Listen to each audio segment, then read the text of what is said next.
Hey guys, welcome back to our channel. So Peter's on another one of his rants about his gas problem, so I'm just going to throw it over to him.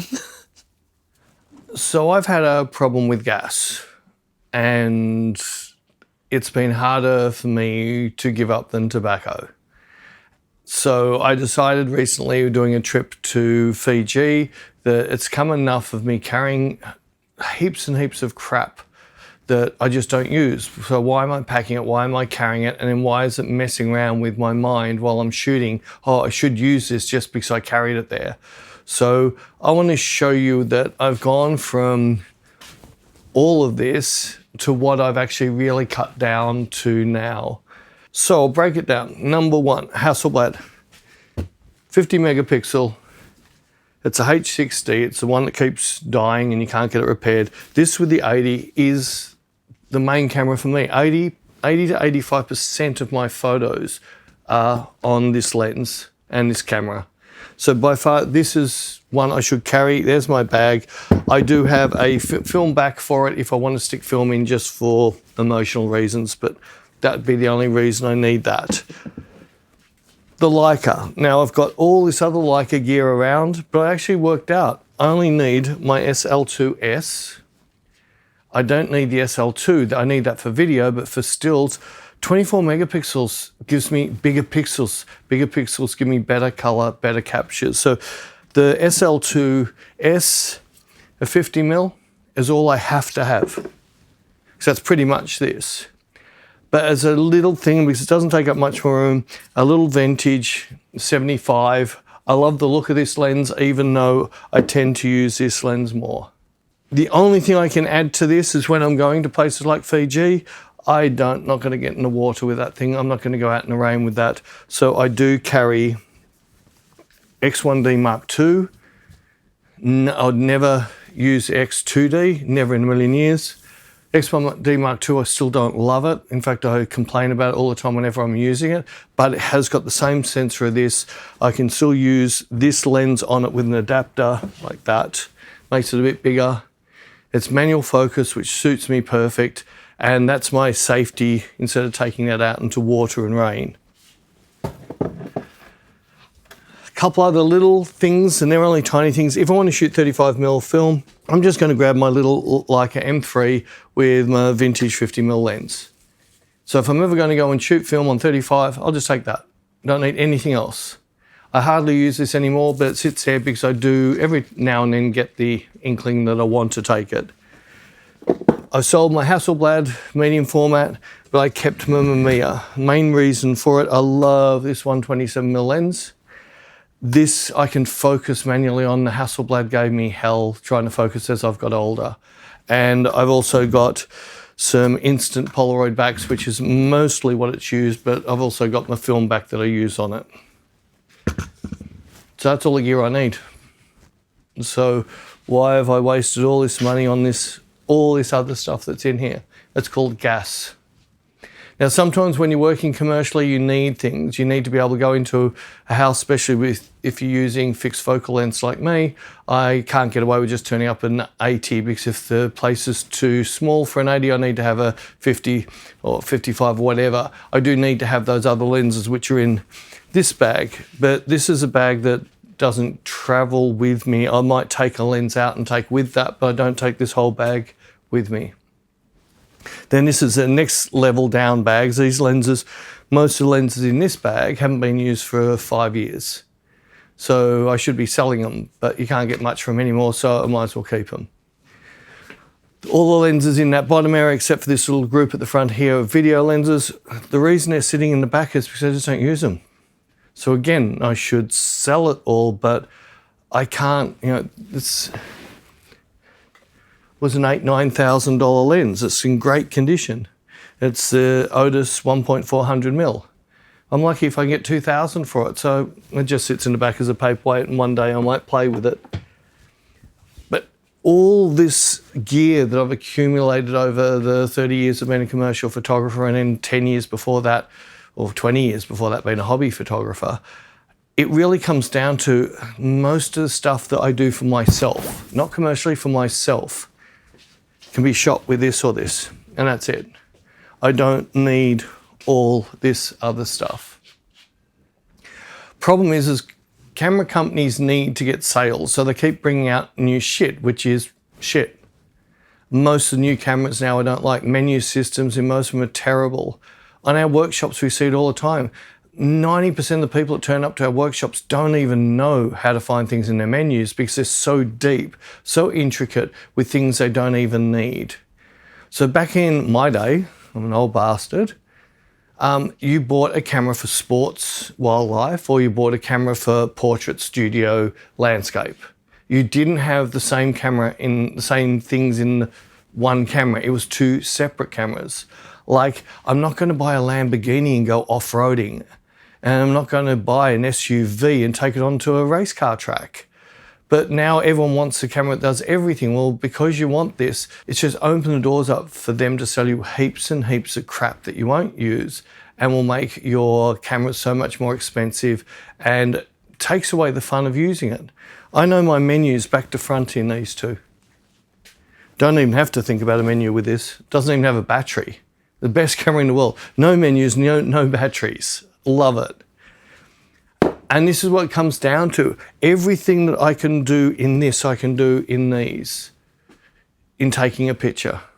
There's just benefits to having the digital, and there's a benefit to having a mirrorless, but there are benefits. But most of the cameras don't even use those benefits, like Nikon, Canon, Hasselblad. Won't even give you overexposure warnings in your viewfinder. Won't give you zebraing when you're on stills. None of them give you things like scopes or false color, but they give all the video guys that. We buy a video camera and we get all these cool accessories in the viewfinder, but for stills we get none of it. And the main reason is they want you shooting in auto. Either aperture priority, shutter priority, or auto ISO. Now, if you think about it carefully, when I pick up a camera and go to put it up here, I'm making decisions. I'm making my exposure decisions. I'm making what aperture I want, what shutter speed I'm going to take. I'm shooting mainly manual focusing. I'm making that decision where I want to focus. All those decisions are made by me, so it takes me a little bit longer and a bit more thought into a picture. Then once I've got those settings, I can go click, click, click, click, click, click. I can still shoot as quick. And I can shoot as quick on this as I can shoot on my modern day Leica. Because it's not hard to go click, click, click, and flick. It's that quick. I can't even shoot that quick on this camera. This camera is slower to shoot on than this. And this is the problem with the gear, them continually trying to sell you gear that you don't really need. So what I suggest you do is, a lot of us buy our gear based on a certain style of photography you want to do. And put your gear into packs. If you want to do landscape, street, portrait, right, have all these packs. And then see how much you use them, and you'll see how much money you've wasted. I reckon I've wasted over $100,000 on camera gear that I should never have bought, because I thought I needed it because the YouTube videos tell me how much I need this and how much of a game changer this is. It's not. My favorite photos in the world by other photographers are shot in the 60s, 70s, 80s, and 90s.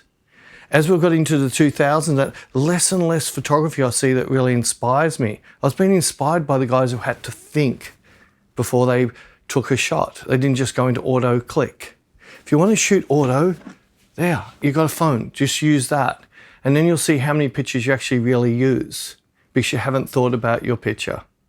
So then once you work out your favorite photographers and your favorite photos, you can normally find out what gear they were using, or at least what lenses they were using and things like that. And you'll tend to find that a lot of the stuff that you like is shot with a certain style and size of lens. I did this experiment about 6-8 months ago when I still wanted to cut down my buying stupid amounts of gear. And I found that most of my gear that I really, really liked was 50mm, which is the 80 on my Hasselblad comes down to around about a 58-60, and then the 50mm on the Leica. And I find they're the camera lenses that I really go to. They're the ones I like the best.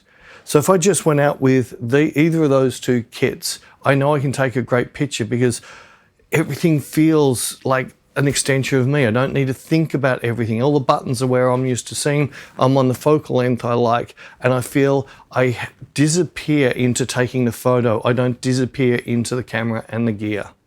Another thing I found is gas has killed creativity. And what I mean by that is, think about it, when you're driving your car, you can take it onto a racetrack and drive it reasonable. You can take it wherever you like and you're really comfortable because you've had the car a long time. But go out and get into a hire car, get a new car and find out how bad everything feels alien. So same as when you buy a new camera or new lens, all those things, you've lost the feel. And it could take 3-6 months for you to get your feel back. And if you're not shooting a lot, you might never get a feel for that camera or lens if you're not shooting every single week. So for me, it's destroying your creativity because you're thinking about your camera gear now more than you're thinking about your shot. If you're going to upgrade your gear right now, what would you want in your camera that your camera doesn't do now? So if you say 30 frames a second, well, the only reason I can see you wanting that is because you want to shoot sports or wildlife. But think about it, all the great sports photographers, especially back in the days of football and things like that, they were shooting manual focus on film. And they were capturing these amazing shots. There's 50 frames a second stuff and that, I'm completely against it. I shoot dances. The last thing I want is a motor drive. So I want you to think about this carefully. What actually do you need in your gear that you don't have? What you really need, which will make you a better photographer? I think you'll really struggle. If you start saying 50 frames per second, I say no, you don't. Get really good at anticipating when to click. Like the old sports shooters used to, when they're shooting on film with manual lenses, they learnt the skill of anticipating when something was going to happen, follow it, follow it, follow it, follow it, follow it. They grab it. The guys are on 30, 40, 50 frames a second just going, eh. They never grabbed it. They never saw and took the picture. They just sprayed and hoped that one of those frames was going to be that perfect point. I shoot dances a lot and I shoot them single shot. And even worse, with my camera, with the Hasselblad, I've got to allow for the big mirror to get out of the way. So it's about a 20th of a second. So I've got to click about 20th of a second before they reach the peak in their pose. And I still manage to nail my pictures without a problem. Then you get the people who want 500 megapixel cameras. Why? You don't print that big. Imagine the quality of the color and that and the pixel if they're that small on that sort of size sensor. So you're willing to give up quality of your color, light, contrast, your tonality in the picture, as well as destroy any high ISO and things like that. So you can crop it afterwards, sloppy. No, learn to fill the frame with your picture and you don't need to crop. That's why 24 megapixels is all I need. I know this is a 50, but they don't make it, they only make it in the bigger size, not smaller. And I love the medium format. If I do the figures, this comes down to about a 26 megapixel equivalent to this once you get the sensor bigger. Faster autofocus. Well, I've proved on workshops many a time that I can get focus quicker than most of the people with autofocus, especially in a white studio. So the autofocus is, again, not a thing. Learn how to focus and you can nail it all the time, just like all the pros used to before autofocus came out. So I thought about this rant because it's so frustrating for me because I know all this stuff and I still kept buying gear. Finally, I've put a stop to buying gear. I'm buying tiny little things like an extra hard drive or something like that. I'm not buying cameras, lenses. I've been tempted to go out and buy a 60mm. I don't know why. I keep on looking at YouTubes on some of the old-fashioned 60s, but I kept saying, why would I need it? I love the gear I've got. It's really funny. The other day, I was speaking with a photographer and I said, why don't you go and do a workshop? This guy does a really good workshop on, what he wanted to learn. And he goes, oh, it's so expensive. I could buy a lens with that. And I said to him, so buying another lens is going to make you a better photographer, is it? No, it's not. Learning to shoot with the gear you've got will make you a better photographer. Then you don't need that lens.